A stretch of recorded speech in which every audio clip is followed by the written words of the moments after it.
Samus, looks like I'm gonna need to ask for your cooperation on this mission, but I'm also gonna have to ask that you follow my commands. You don't move unless I say so, and you don't fire until I say so.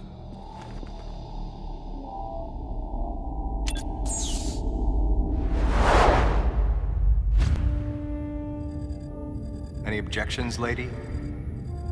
The thumbs up sign had been used by the Galactic Federation for ages. Me? I was known for giving the thumbs down during briefing. I had my reasons, though. Commander Adam Malkovich was normally cool and not one to joke around. But he would end all of his mission briefings by saying, "Any objections, lady?" He was joking, but others weren't. At the time, I felt surrounded by people who treated me like a child, or used kid gloves because I was a woman. And yet with Adam, I was grateful for the nod. My past has left me with an uneasy soul, and as a result, it touched me on some level that Adam would acknowledge that past by calling me something delicate, like lady. And I knew more than anyone that every word from Adam was deliberate. My thumbs down was a twofold response. A sign of derision at being called a lady, and a signal of my complete understanding of the mission orders. The other soldiers were always willing to support me with easy smiles despite the fact that I clearly had so much yet to learn. Among them was Anthony. In the face of his well-meaning behavior and that of the other soldiers, my response was to become increasingly bitter. I was a child, always with something to prove, a chip on my shoulder.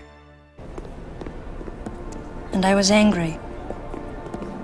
I felt that if I let my guard down, I would easily be broken. And beyond that, I was scared. But even in the naivete of my youth, I could see in Adam's joking manner how close he felt to me. Adam knows my past, and he knows me better than anyone else. Confession time. Because I was so young when I lost both of my parents, there's no question I saw Adam as a father figure. When I rebelled against him, I knew I could get away with it. And his paternal compassion in the face of my rebellion reinforced the special bond I felt with him. I understood well that chances were slim that I would ever find anyone that understood me like Adam. And yet, when the time came, I still left his side. I was so young and naive.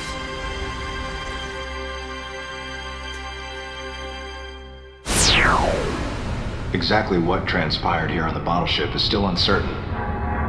Here's what we do know. The equipment we thought had been destroyed is operational again. And we've seen casualties attributed to an unidentified and lethal creature. The situation is critical. We need to gather all the information we can, but priority one is to find any survivors and bring them to safety. Consider this site extremely dangerous. Be careful as you make your sweeps.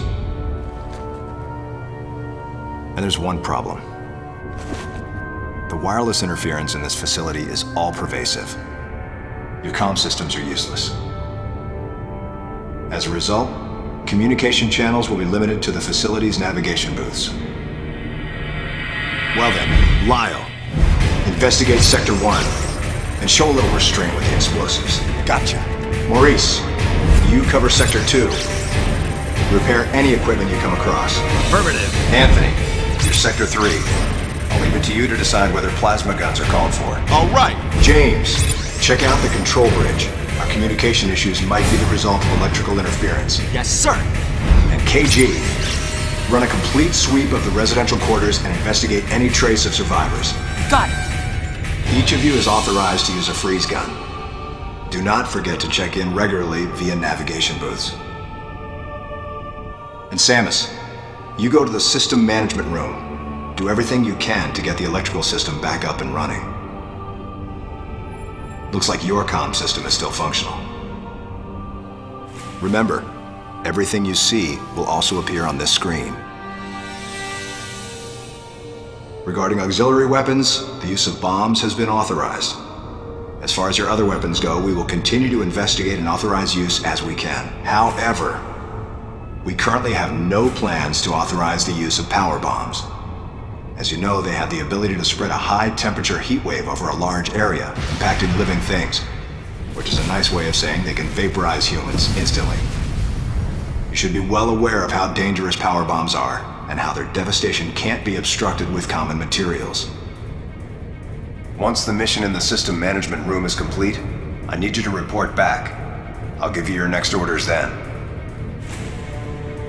I want you all to be especially careful as you execute your missions. That's the end of the briefing. It was the first joint mission I'd been a part of since becoming a freelance bounty hunter. And of course, it was the first time since my Federation days that I was following the orders of a commanding officer.